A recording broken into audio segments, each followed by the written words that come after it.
Many Australians may be familiar with investing in the big four banks, such as using their term deposits or investing in their shares.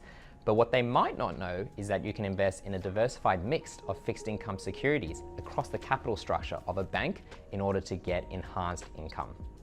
Hi, I'm Mark Jokum, Product and Investment Strategist at Global X ETFs, and in this DNM series, we're going to be talking about all things bank credit, in particular around why you may want to consider bank credit for your portfolio.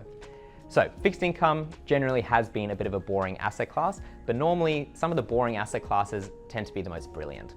And in this DNM series, we're going to be focusing on three key things. First is around how ETFs have essentially opened up access to this asset class. Second is around why you may want to consider diversified bank credit for your portfolio. And thirdly is where a product like a diversified bank product might fit within your overall portfolio.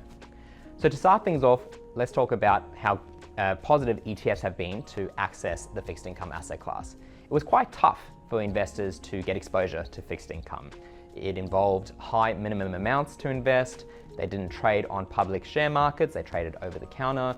And not all investors could get access to it because a lot of it had to be with institutions or accredited investors. But ETFs, they've been around for a couple of decades now in Australia, and they have essentially democratized investing into this asset class in a low cost and efficient way that can be done on the share market with that liquidity. Now, let's talk about an area of fixed income, which is around diversified bank credit, and why you may want to consider diversified bank credit for your portfolio.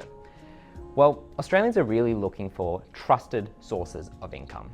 And when you think about trust, you look no further than the Australian banks. When you look at their capital ratios, they are some of the best capitalized in the world against our peer group overseas. And from a risk perspective as well, they are also considered some of the lowest risk when you look at industry and economic risk relative to our global peers. So Aussies really want a stable institution to provide them that income.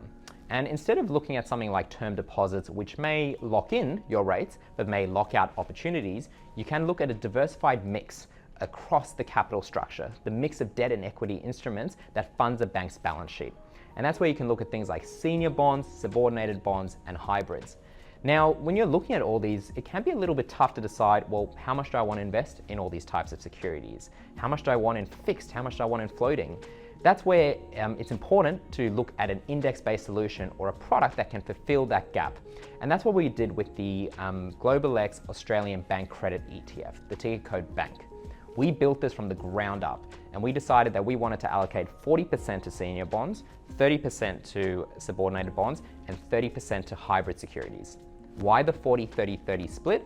Well, it was all about maximizing risk-adjusted returns, ensuring that you can get a nice yield ahead of what you may get in traditional government bonds or term deposits, but importantly, doing it without taking too much credit or duration risk.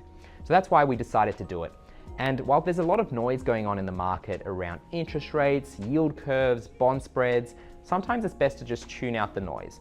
Really focus on a rules-based solution, such as the index-based solution that we've come up with Bank, to really have a fixed income allocation where you don't have to worry about all those different decisions.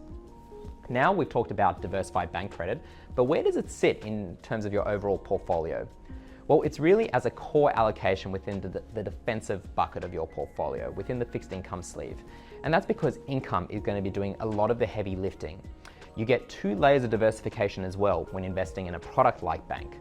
One is you're getting that fixed income asset class diversification because sometimes shares and bonds function a little bit differently. So bonds can act as a nice ballast and as a defense to your portfolio in case share markets fall.